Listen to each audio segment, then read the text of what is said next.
स्कंद पहिला अध्याय 11. श्रीकृष्णांचे द्वारकेमध्ये राजोचित स्वागत. सूत म्हणाले, श्रीकृष्णांनी आपल्या समृद्ध अशा अनर्थ देशात जाऊन पोहोचल्यानंतर तेथील लोकांच्या विरह वेदना जणू शांत करण्यासाठी आपला श्रेष्ठ पांचजन्य नावाचा शंख वाजविला. भगवंतांच्या ओठांच्या लालीने लाल झालेला तो शुभ्र रंगाचा शंख वाजविते वेळी त्यांच्या हातात इतका शोभायमान दिसत होता की जसे काही लाल रंगाच्या कमळावर बसून कोणी राजहंस उच्च स्वरात मधुर गान गात आहे. संसारातील भयाला भयभीत करणारा भगवंतांच्या शंखाचा तो ध्वनी ऐकून सगळी प्रजा आपले स्वामी श्रीकृष्ण यांच्या दर्शनाच्या लालसेने त्यांना सामोरी आली. भगवान श्रीकृष्ण आत्माराम आहेत. ते आत्मलाभानेच सदा सर्वदा पूर्णकाम आहेत. असे असूनही जसे लोक मोठ्या आदराने भगवान सूर्यालाही निरांजन ओवाळतात त्याप्रमाणे प्रजेचे अनेक प्रकारच्या भेटी देऊन श्रीकृष्णांचे स्वागत केले. सर्वांचे चेहरे प्रफुल्लित झाले. सर्वांचे सुहृद आणि संरक्षक अशा भगवान श्रीकृष्णांची ते हर्षगद्गद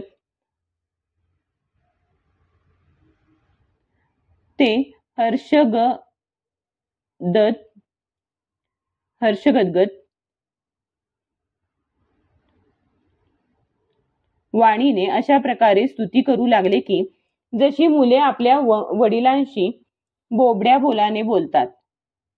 हे नाथ, आम्ही आपल्या चरण कमलांना सदैव प्रणाम करतो. ज्या चरणांना ब्रह्मा, शंकर, इंद्र सुद्धा वंदन करतात, जे चरण या संसारात परम कल्याण इच्छिणाऱ्यांचे सर्वोत्तम आश्रय आहेत, त्यांना शरण गेल्याने परम समर्थ काळही त्यांचे काहीही वाकडे करू शकत नाही. हे विश्वबंधो, आपणच आमचे माता पिता, सुहृद आणि स्वामी आहात. आपणच सद्गुरू आणि परम आराध्य दैवत आहात. आपल्या चरणांची सेवा करून आम्ही कृतार्थ झालो आहोत. आपण आमचे कल्याण करा.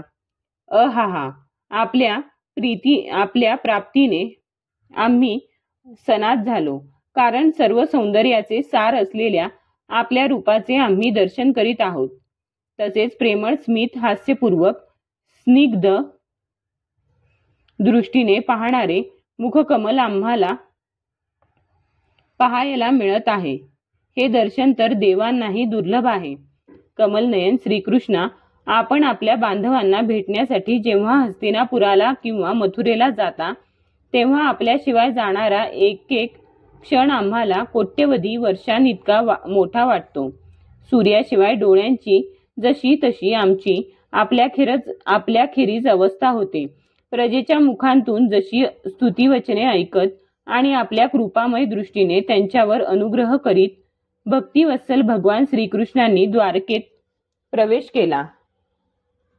ज्याप्रमाणे नाग आपल्या पाताळाचे रक्षण करतात, त्याप्रमाणे भगवंतांसारख्या बलवान मधुभोज, दाशार्य, अर्ह्य, कुकुर, अंधक आणि विष्णुवंशी यादव द्वारकेचे रक्षण करीत होते. द्वारकापुरी सर्व ऋतूंच्या संपूर्ण वैभवांनी संपन्न होती. तसेच पवित्र वृक्ष आणि वेलींच्या बागांनी युक्त होती. ठिकठिकाणी फळांचे वृक्ष, फुलांच्या बागा आणि क्रीडावने होती. अधूनमधून दिसणारी कमळांनी शोभणारी सरोवरे नगराची शोभा वाढवित होती. नगरातील दरवाजे, महालांची दारे आणि रस्त्यावर भगवंतांच्या स्वागतासाठी तोरणे लावली होती. चारी बाजूंनी रंगीबेरंगी ध्वज आणि पताका फडकत होत्या. त्यामुळेच त्या ठिकाणी प्रखर सूर्यकिरण जाणवत नव्हते. तेथील राजमार्ग, अन्य सडका, बाजार आणि चौक येथे झाडझूड करून तेथे सुगंधित द्रव्यांचा सडा टाकला होता. भगवंतांच्या स्वागतासाठी उधळलेली फळे, फुले, अक्षदा इत्यादी सगळीकडे पसरल्या होत्या. घरोघरींच्या दारांवर दही, अक्षदा, फळे, ऊस, पाण्यांनी भरलेले कलश, भेटवस्तू, धूप, दीप इत्यादींनी सजावट केली होती. जेव्हा उदार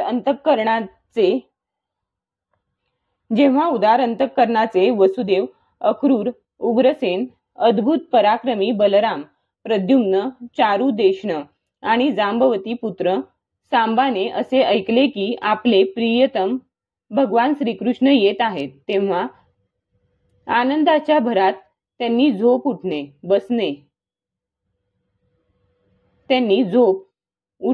बसणे, भोजन इत्यादी सोडून दिले. प्रेमोल्लासाने त्यांची हृदये उचंबळून आली.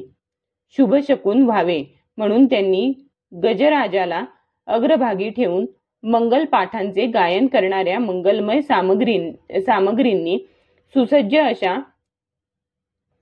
ब्राह्मणांना बरोबर घेऊन ते निघाले. शंख, तुतार्या आदी वाद्ये वाजू लागली आणि वेदघोष होऊ लागला. मोठ्या हर्षाने सर्वजण रथात बसून आदरापूर्वक भगवंतांच्या स्वागतासाठी निघाले. गालांवर चमकणाऱ्या कुंडलांचा प्रकाश पडल्याने ज्या अत्यंत सुंदर दिसत होत्या, अशा शेकडो वारांगणा भगवंतांच्या दर्शनासाठी उत्सुक होऊन पालख्यांत बसून भगवंतांच्या स्वागतासाठी निघाल्या. पुष्कळसे नट, नर्तक, गायक, कीर्ती गाणारे, सूत, मागध आणि बंदीजन भगवान श्रीकृष्णांचे अद्भुत चरित्र गायन करू लागले. भगवान श्रीकृष्णांनी बांधव, नागरिक आणि सेवक यांना त्यांच्या योग्यतेनुसार स्वतंत्रपणे भेटून त्या सर्वांचा सन्मान केला. कोणाला मस्तक लवून नमस्कार केला, कोणाला शब्दांनी अभिवादन केले, कोणाला आलिंगन दिले, कोणाशी हस्तांदोलन केले, कोणाकडे हास्य मुद्रेने पाहिले, तर कोणाला केवळ प्रेमळ नजरेने पाहिले. ज्यांची जशी इच्छा होती तशी पूर्ण झाली. अशा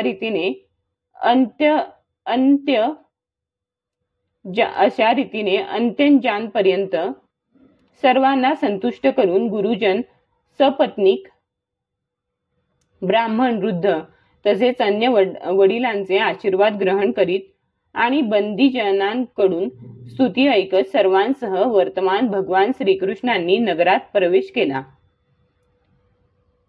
शौनक महोदय भगवान ज्यावेळी राजमार्गावरून जात होते, तेव्हा द्वारकेतील कुलीन स्त्रिया भगवंतांच्या दर्शनातच परमानंद मानीत आपापल्या गच्चीवर चढून बसल्या. भगवंतांचे वक्षस्थळ मूर्तिमान सौंदर्य लक्ष्मीचे निवासस्थान आहे.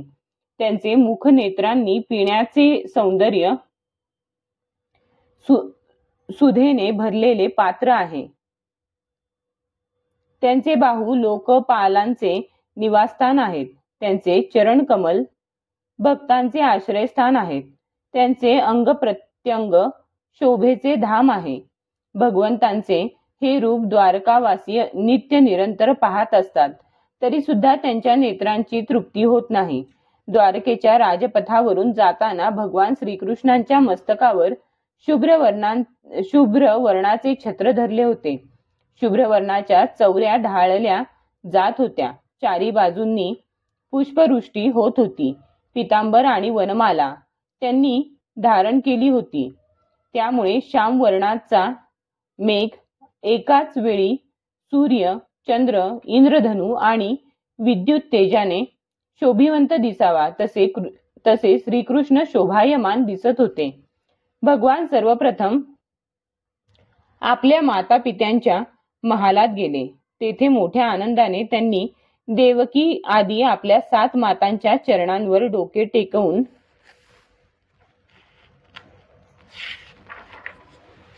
नमस्कार केला आणि मातांनीही त्यांना आपल्या छातीशी कवटाळून मांडीवर बसवून घेतले. त्यांच्या स्तनातून दुधाच्या धारा वाहू लागल्या. त्यांचे हृदय हर्षाने पुलकित झाले आणि आनंदाश्रूंनी त्या त्यांच्यावर अभिषेक करू लागल्या. नंतर मातांची आज्ञा घेऊन आपल्या सर्व प्रकारच्या भोग सामग्रींनी संपन्न असलेल्या सर्वश्रेष्ठ भवनात ते गेले. तेथे 16,000 पत्न्यांचे निरनिराळे महाल होते. आपले प्राणनाथ भगवान श्रीकृष्ण पुष्कळ दिवस दूर राहून घरी आल्याचे पाहून राण्यांची हृदये आनंदाने भरून गेली. त्यांना आपल्या शेजारी पाहून आपले ध्यान सोडून त्या एकाएकी उठून उभ्या राहिल्या. त्यांनी आपल्या केवळ आसनाचाच नव्हे तर पती परगावी गेल्यानंतर जे नियम पाळले होते त्यांचाही त्याग केला. त्यावेळी त्यांच्या मुखावर आणि नेत्रांवर लज्जा दाटून आली. भगवंतांविषयी त्यांचे प्रेम कळण्याच्या पलीकडचे होते. त्यांनी प्रथम मनोमन, नंतर दृष्टीने आणि तदनंतर मुलाने मिठी मारावी तसे त्यांना आलिंगन दिले. शौनक महोदय त्यावेळी त्यांच्या नेत्रांतून ज्या अश्रुधारा वाहू लागल्या, संकोचास्तव त्या रोखण्याचा त्यांनी पुष्कळ प्रयत्न केला, पण प्रेमभाव अतिरेकाने अश्रू ओघळलेच. जरी भगवान श्रीकृष्ण एकांतात नेहमी त्यांच्याजवळ राहत असत तरी सुद्धा त्यांचे चरणकमल त्यांना पदोपदी नवीन वाटत असत. स्वभावाने चंचल असणारीही लक्ष्मी ज्यांना क्षणभर सुद्धा जेथे सोडित नाही तेथे त्यांचे सान्निध्यात कोणती स्त्री तृप्त होईल. ज्याप्रमाणे वायू बांबूंचे घर्षण करून अग्नी उत्पन्न करून त्यांना जाळून टाकतो, त्याचप्रमाणे पृथ्वीला भारभूत झालेल्या आणि शक्तिशाली राजांमध्ये परस्पर फूट पाडून स्वतः शस्त्र हातात न धरता भगवान श्रीकृष्णांनी त्यांना अनेक अक्षौहिणी सैन्यांसह एकमेकांकडून मारले आणि त्यानंतर स्वतः शांत राहिले. साक्षात परमेश्वरच आपल्या मायेने या मनुष्य लोकात अवतीर्ण झाले आणि हजारो रमणी रत्नांमध्ये राहून त्यांनी साधारण मनुष्यासारखे वर्तन केले. ज्यांचे निर्मळ आणि मधुर हास्य त्यांच्या हृदयातील तीव्र प्रेमभावनांचे सूचक होते, ज्यांच्या लज्जापूर्ण कटाक्षाने विव्हळ होऊन शुद्ध हरपून विश्वविजयी कामदेवाने सुद्धा आपल्या धनुष्याचा त्याग केला होता, अशा सौंदर्यवान स्त्रिया आपल्या कामचेष्टांनी ज्यांच्या मनात यत्किंचितही शोभ उत्पन्न करू शकल्या नाहीत, त्या निसंग भगवान श्रीकृष्णांना संसारी लोक आपल्यासारखेच कर्म करताना पाहून आसक्त मनुष्य समजतात. हा त्यांचा मूर्खपणाच आहे. हीच भगवंतांची महती आहे की प्रकृतीत राहून सुद्धा तिच्या गुणांनी ते कधी लिप्त होत नाहीत. जसे नेहमी भगवंतांना शरणागत बुद्धी स्वतःमधील गुणांनी लिप्त होत नाही, जसे अहंकारी वृत्ती ईश्वराला आपल्याच धर्मांनी युक्त आहे